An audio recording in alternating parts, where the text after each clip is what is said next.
Buen día, soy Nayeli Piñas y esta vez les daré a conocer una introducción sobre el sistema de membranas citoplasmáticas, estructura, función y tráfico de membranas. Comenzaremos con un poco de historia.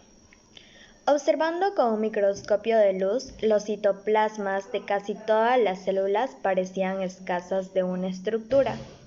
Incluso antes de que empezara el siglo XX, el examen de cortes de tejidos teñidos indicaban la inexistencia de una extensa red membranosa dentro del citoplasma, pero no se lograba identificar. Sin embargo, no fue sino hasta el desarrollo del microscopio electrónico por 1940 que los biólogos comenzaron a apreciar las diversas estructuras membranosas presentes en el citoplasma de la mayor parte de las células eucariotas. En esta micrografía se indican varios elementos del sistema de enomembrana de un par de células epiteliales cultivadas, teñidas con anticuerpos fluorescentes para mostrar la presencia del retículo endoplasmático, que es la parte que está pintada de verde, de los endosomas, lo que está pintado de rojo, y el núcleo que aparece en azul. Como lo mencionamos, estos colores asoman gracias a los anticuerpos fluorescentes que se colocaron en la muestra. De los primeros estudios con microscopía electrónica y de las investigaciones bioquímicas que surgieron, cada vez fue más evidente que el citoplasma de las células eucariotas estaban divididas en varios compartimientos, los mismos que estaban rodeados por unas barreras membranosas. A medida que se examinaron más tipos de célula, se demostró que la estructura membranosa del citoplasma formaba distintos organelos identificables en varias células, desde levaduras hasta plantas y animales, que evolutivamente se iban desarrollando. Lo extenso de las estructuras membranosas que ocupan el citoplasma de una célula eucariota se ilustra en la siguiente micrografía de una célula de la raíz de una planta de maíz, porque de aquí nace la estructura y las funciones del retículo endoplasmático, el complejo de Golgi, los endosomas, lisosomas y vacuolas. Considerados en conjunto estos organelos membranosos que forman un sistema de enomembranas estructural y funcionalmente interrelacionados. Continuando con la naturaleza dinámica del sistema enomembrano. Aunque el microscopio electrónico puede suministrar imágenes detalladas de las partes de una célula, son figuras congeladas en el tiempo, y las células ejecutan procesos dinámicos. Pero el microscopio electrónico solo capta escenas estáticas.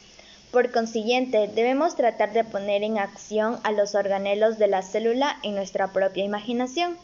Muchos estudios muestran que casi todos los organelos membranosos del citoplasma forman una red de membranas integradas en la cual se intercambian materiales de una parte de la célula a otra en ambos sentidos.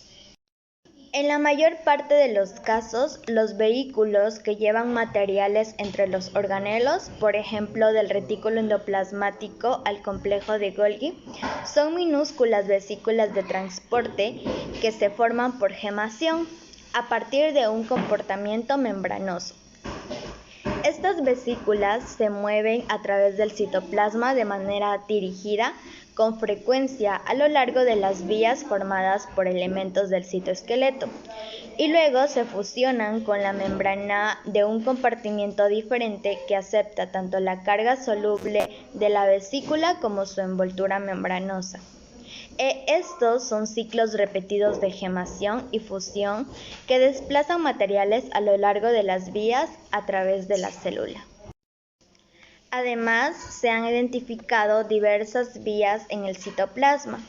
Se puede notar una vía biosintética en la cual se sintetizan materiales en el retículo endoplasmático o en el complejo de Golgi. Se modifican durante su paso a través del complejo de Golgi y se transportan en el citoplasma a diferentes destinos, como la membrana plasmática, un lisosoma o la vacuola más grande de una célula vegetal. Esta ruta se conoce como la vía secretoria. pues gran parte de los materiales sintetizados en el retículo endoplasmático o en el complejo de Golgi están destinados a ser descargados, es decir, secretados, hacia afuera de la célula. La vía biosintética secretoria también incluye fluido de lípidos, carbohidratos y proteínas. En tanto que la vía secretoria desplaza materiales fuera de la célula. La vía endocita opera en dirección opuesta, llevando materiales del exterior de la célula o también desde la superficie de la membrana celular a compartimientos como los endosomas y lisosomas localizados en el inferior de la célula. Además, incluye el desplazamiento de proteínas de membranas y materiales intercelulares. Y por último, los carbohidratos y lípidos pueden seguir rutas semejantes a la vía endocítica. Introduciendo un poco de proteínas, estas se dirigen a destinos celulares predeterminados empleando las direcciones específicas o señales seleccionadas que llevan las propias proteínas. La clasificación de proteínas con diferente dirección se facilitan por receptores residentes en las paredes de la vesícula de transporte que ya mencionamos anteriormente. Además, estas reconocen las proteínas destinadas a sitios particulares. En el último decenio se ha avanzado mucho en el mapeo de los patrones de tráfico de células eucariotas al momento de identificar dichas direcciones específicas o receptoras que se gobiernan el flujo de tráfico y al dilucidar el mecanismo que garantiza la entrega física de los materiales en los sitios apropiados del interior de la célula.